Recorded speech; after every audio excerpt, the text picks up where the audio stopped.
Class 10 students कैसे हैं आप सब। स्वागत है आप सभी का हमारे इस YouTube चैनल पर। आज इस क्लास के अंदर वन शॉट वीडियो अपडेट करने जा रहा हूं सिविक्स का chapter number first for class 10। Chapter name is power sharing.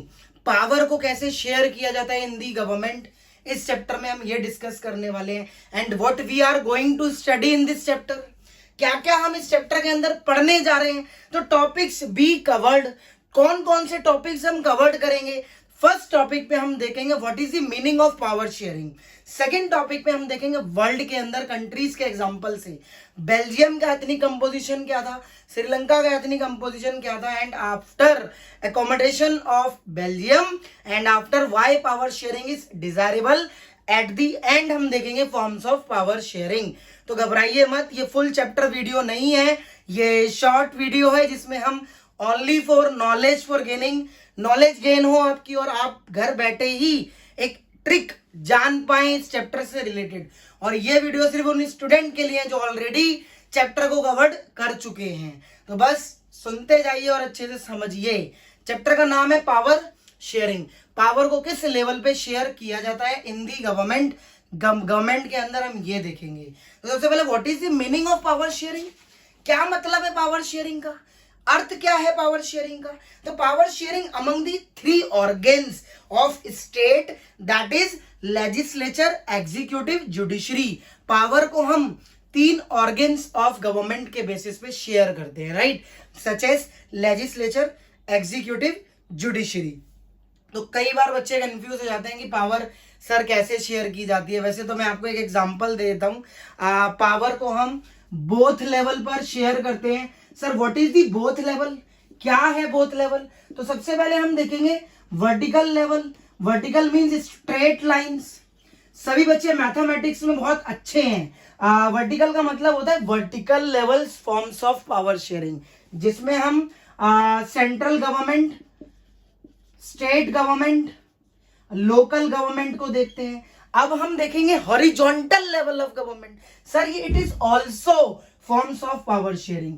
तो हॉरिजॉन्टल लेवल ऑफ गवर्नमेंट के अंदर हम बेसिकली तीन लेवल्स ऑफ गवर्नमेंट देखते हैं, लेजिस्लेचर, एग्जीक्यूटिव, जुडिशरी, राइट। तो ध्यान से सुनना, फॉर्म्स ऑफ पावर शेयरिंग के basic two main levels of government है, that is the horizontal level, that is also known as, जिसे हम लॉन्गिट्यूडनल लाइन कहते हैं, लेटी हुई लाइन, सॉरी लैटिट्यूडनल लाइन। तो गलती बिल्कुल भी नहीं होनी चाहिए।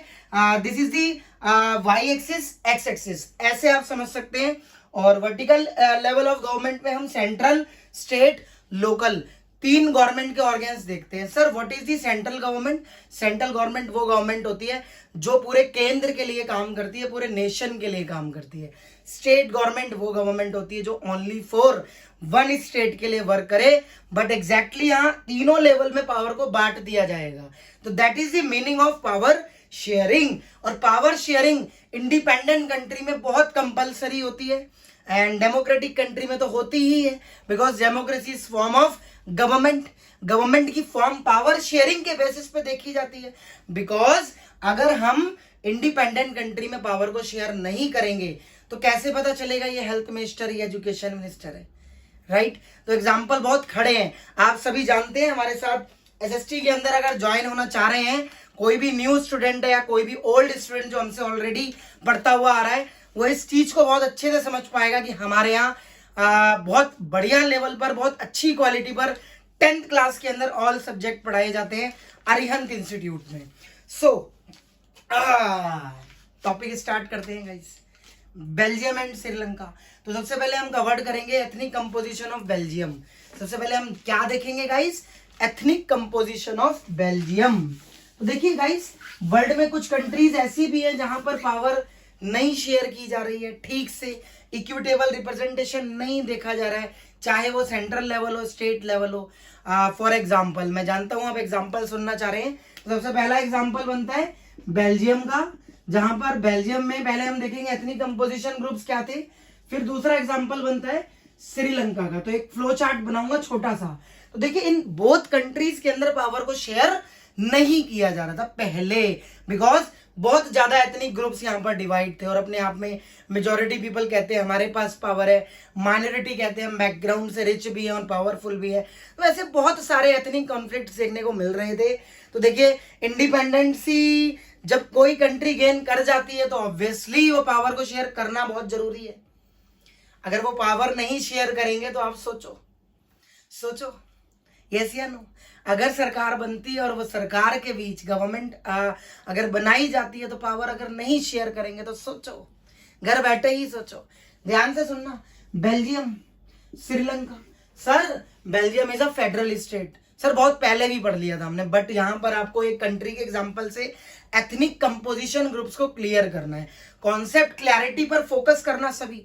Belgium is a federal state. Belgium एक बहुत फेडरल छोटा सा नेशन था, सच एज दी हरियाणा जितना, जैसे कि इंडिया के अंदर जो हरियाणा है ना वैसे ही बेल्जियम था। यस, और ये कौन से पार्ट का था? Western Europe. ध्यान से सुनना, वेस्ट यूरोप का एक छोटी कंट्री बेल्जियम के नाम से जानी जाती भी है और थी भी।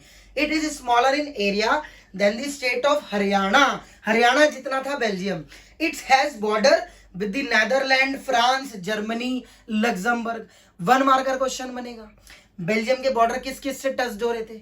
नेदरलैंड, फ्रांस, जर्मनी, लग्जमबर्ग। तो there are 4 countries border touched in the Belgium borders, right. तो आप देखेंगे it has a population of a little like 1 crore, मतलब 1 करोड़ जितनी पॉपुलेशन थी यहाँ पर। About half of the population of the Haryana से भी आती। अब देखो हरियाणा की पॉपुलेशन जो है 2-2.5 करोड़ की आती है, बट उसकी आधी पॉपुलेशन थी बेल्जियम की। तो it ethnic composition is very complex, बहुत ज्यादा कॉम्प्लेक्स माना जाता था बेल्जियम का एथनिक कंपोजिशन, राइट। तो यहाँ पर हम देखेंगे कुछ एथनिक कंपोजिशन जो था वो कैसे था। सिंपल क्वेश्चन है, बहुत अच्छा क्वेश्चन बनेगा। 59% फ्लैमिश रीजन में रहते थे जो क्या बोलते थे? डच।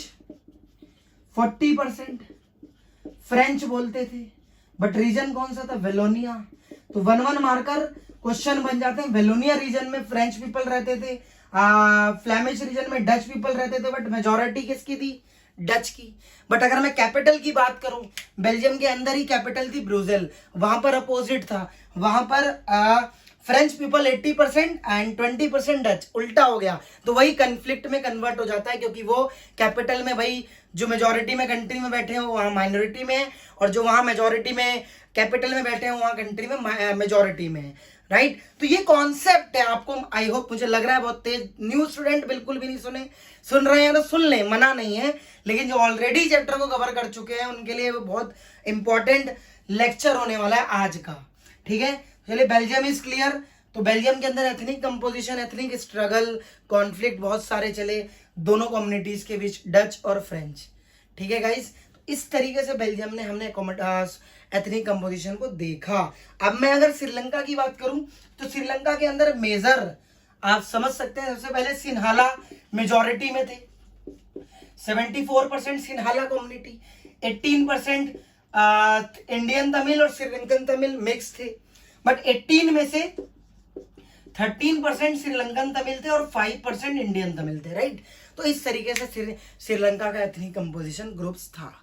तो आई होप आपको समझ आया होगा। तो दोनों के एथनिक कंपोजिशन क्लियर कराए इन शॉर्ट। वैसे बहुत कुछ है, लेकिन ध्यान रखना श्रीलंका फाइनली एकोमोडेट नहीं कर पाता है, बट बेल्जियम एकोमोडेट कर लेता है। एकोमोडेट का मतलब होता है सेटलमेंट। तो this was all about the ethnic composition of Belgium. तो कंट्री के एग्जांपल से आपको समझना है कि पावर शेयर हो रही है या नहीं हो रही है। वैसे तो नहीं दिख रही, लेकिन जब एकोमोडेशन हो जाता है तो उसके बाद पावर शेयरिंग देखने को ओनली बेल्जियम में दिख जाती है। तो thank you so much for watching.